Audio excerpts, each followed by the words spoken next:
Fox News alert now. Violence escalating overnight in Minneapolis as rioters set the city's 3rd precinct police station on fire in the wake of the death of George Floyd. Here to react is House Minority Whip Steve Scalise. Congressman, welcome back. First, your reaction to this violence, which is not just in Minneapolis. It spread to various cities across the country. We saw it in Los Angeles last 2 nights ago, and then there was some unrest in New York and Phoenix. Your reaction? Yeah, Brian, first of all, it was just disturbing watching the video of what happened to George Floyd. We all mourn his loss, and justice needs to be served there. But just going out and destroying cities is not an answer to that. Let's push for justice to be served. And you see local officials recognizing that this has to be addressed, what happened to George Floyd, and let's not tarnish his memory with that kind of reaction. So the president tweets out his unhappiness with how this is being handled by the mayor. Says, I'm going to call in the National Guard. Twitter doesn't like what he said, so they put some disclaimers on there. This hours after he put together an executive order that would rein them in and make them accountable, almost like a publisher instead of a host. What's your reaction to them seem to be targeting the president? Well, it's concerning that Twitter seems to be picking sides now politically, and it seems like they're carrying out a vendetta against the president.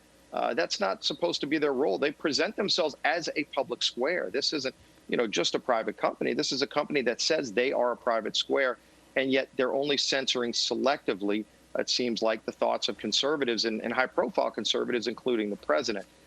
Twitter really needs to reevaluate what they're trying to do, because they're going to literally force the creation of an alternative that's not going to be censoring and selectively censoring at worst. I find this somewhat intriguing because I know Democrats have complained, too, more about Facebook than Twitter, about the way it's handled, because the administration, obviously the campaign was much better at it. So I'm curious to see if they're going to get on board with anything. But meanwhile, let's pivot. Yesterday, Speaker Pelosi decides to cancel a planned vote on FISA because the president made it clear he was going to veto it. Are you against FISA, or you just want it reformed after the 17 violations pointed out by Michael Horowitz? Well, clearly, FISA needs to be reformed because it's well known how it was abused, and it was abused by people within the Justice Department, the FBI, to try to take down a candidate for president of the United States and Donald Trump. And so there has to be accountability. But look, FISA has been used successfully in the past to track terrorists abroad. It's why the law was created, but it was a very narrow scope, and the way it was used was supposed to be in a way that only applied to terrorists or Americans who were abroad fighting with terrorists, not to spy on a candidate for president or people that were working around him. And so the FISA court has to fix their problems internally. The bill was trying to do some reforms, didn't go far enough, clearly. But at the same time, there was more work that needed to be done.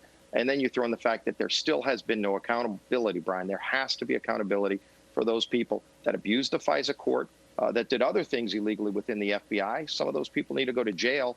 And I think once that happens, you'll see an ability to come back together and get this program back on track in a right way with proper guardrails and reforms. But it wasn't ready for prime time. I'm glad they pulled it. We had the votes to kill it, and we worked hard to make sure that the bill would have died if it came to the floor. Congressman, only 30 seconds left, but real quick. A lot of people say going after the origins of the Russia probe, the Mueller probe, is a distraction in this time when you have a pandemic. What do you say to those critics who say we don't need this distraction now? Well, it might be a distraction to the people who are about to get caught with their hand in the cookie jar. I mean, these are people who literally used the FBI. There were FBI agents, not the, by and large all of them, but FBI agents who used their position to try to take down a candidate for president of the United States. We all ought to be concerned about it. There needs to be accountability, and those people need to go to jail who abused their power and broke the law. It looks like they're going to be lining up a whole bunch of familiar names from Brennan to Comey to Yates as early as next week, led by, on the Senate side, with Senator Ron Johnson. So we'll see what happens. Minority Whip Steve Scalise, thanks so much. Brian, great to be with you. Thanks.